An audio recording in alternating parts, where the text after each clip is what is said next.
மணப்பெண்ணின் பிரத்யேகமான திருமணம் விவாஹா தி சென்னை சில்க்ஸ். நெல்லை ராதாபுரம் சட்டமன்ற தொகுதியில் வரும் தேர்தலில் 4 முனை போட்டி நிலவும் என்பதால் தற்போதைய சபாநாயகர் அப்பாவு மீண்டும் சட்டமன்ற உறுப்பினர் ஆவாரா என்பது சந்தேகம்தான் என்ற பேச்சு அடிபடுகிறது. தேர்தல் கோதாவில் குதிக்கும் வேட்பாளர்கள் ஆளாளுக்கு வாக்குகளை நாலாபுரமும் சிதறடிப்பார்கள் எனவும் கடைசியில் யார் வெற்றி பெற்றாலும் பெரிய வாக்கு வித்தியாசம் இருக்காது எனவும் தொகுதி கள நிலவரம் சொல்கிறது. 2026 தமிழக சட்டமன்ற தேர்தல் நெருங்கி வரும் நிலையில் ஒவ்வொரு கட்சிகளிலும் வேட்பாளர்களின் தேர்வும் விறுவிறுவென தேர்வு செய்யப்பட்டு வருகிறது. இந்த நிலையில் நெல்லை ராதாபுரம் சட்டமன்ற தொகுதியில் திமுக அதிமுக இடையே கடும் போட்டி நிலவி வருகிறது.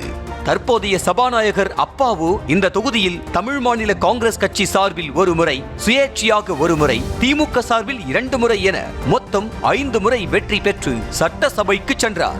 அந்த வகையில் இந்த முறையும் திமுக சார்பில் போட்டியிட அப்பாவு மற்றும் முன்னாள் நாடாளுமன்ற உறுப்பினர் ஞான திரவியம், கிழக்கு மாவட்ட செயலாளர் கிரகாம்பெல் ஆகியோர் முன்வந்திருப்பதாக கூறப்படுகிறது.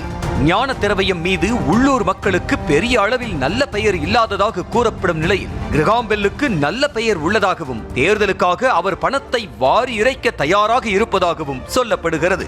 அதே போல அதிமுக தரப்பில் முன்னாள் எம்எல்ஏ மைக்கேல் ராயப்பன், சவுந்தரராஜன், பால்துரை, ஒன்றிய செயலாளர் லாசர், ராஜா, ஏ.கே. சீனிவாசன், நாராயண பெருமாள் உள்ளிட்ட 12 பேர் விருப்ப மனு அளித்திருப்பதாக சொல்லப்படும் நிலையில் இங்கு திமுகவும் அதிமுகவும் நேரடியாக மோத உள்ளது. ராதாபுரம் தொகுதியில் பிரதான பிரச்சனையே தண்ணீர் பற்றாக்குறைதான். கன்னியாகுமரி மாவட்டத்தின் அணைகளிலிருந்து வரக்கூடிய நீரை நம்பிதான் ராதாபுரம் கால்வாய் இருந்து வரும் நிலையில் பல இடங்களில் இன்னும் கடைமடை பகுதிகளுக்கே தண்ணீர் சென்று சேர்வதில்லை என்ற குற்றச்சாட்டு பல நாட்களாக உள்ளது. மேலும் பல்வேறு இடங்களில் கால்வாய் தூர்வாரப்படாமலும் உடைப்புகளுடன் காணப்படுவதாகவும் அது சம்பந்தமாக தாங்கள் முறையிடாத அரசியல்வாதிகளே இல்லை என சொல்லும் அளவுக்கு விவசாயிகள் திமுகவினர் மீது வருத்தத்தில் இருப்பதாகவும் சொல்லப்படுகிறது. இது ஒருபுறம் இருக்க, கடலோர பகுதிகளில் நிலத்தடி நீர் உப்பாக மாறி வருவதால் 605 கோடி ரூபாய் மதிப்பீட்டில் கூட்டு குடிநீர் திட்டமானது செயல்படுத்தப்பட்டு வருகிறது. அந்த திட்டம் 2026 தொடக்கத்தில் பயன்பாட்டிற்கு வரும் என அறிவிக்கப்பட்டிருந்தது. ஆனால் தற்போது வரை பணிகள் தான் நடக்கிறதே தவிர முடிவுக்கு வந்த பாடில்லை. அதுவும் திமுகவினர் மீது அதிருப்தியையே ஏற்படுத்தி உள்ளது. இவைகளையெல்லாம் ஈடுகட்ட புதிய பேருந்து நிலையம், மருத்துவமனை, மாவட்ட கிளை நீதிமன்றம் உள்ளிட்ட திட்டங்கள் சிறப்பாக செய்யப்பட்டிருந்தாலும் அது வரும் தேர்தலுக்கு எந்த அளவுக்கு கை கொடுக்கும் என்பது கணிக்க முடியாத ஒன்றாகத்தான் உள்ளது. கடந்த 2016 தேர்தலில் 49 வாக்குகள் வித்தியாசத்தில் தான் அதிமுகவை சேர்ந்த IS என்பதுரையிடம் தோற்றார் அப்பாவு. அப்படியானால் தொகுதியில் அதிமுகவும் திமுகவும் தொட்டுவிடும் தூரத்தில்தான் வெற்றியை வைத்துள்ளன. அதே போல திமுக அதிமுகவின் வாக்கு வங்கிக்கு ஈடாக பாஜகவிற்கும் பலமான வாக்கு வங்கி இருக்கவே செய்கிறது.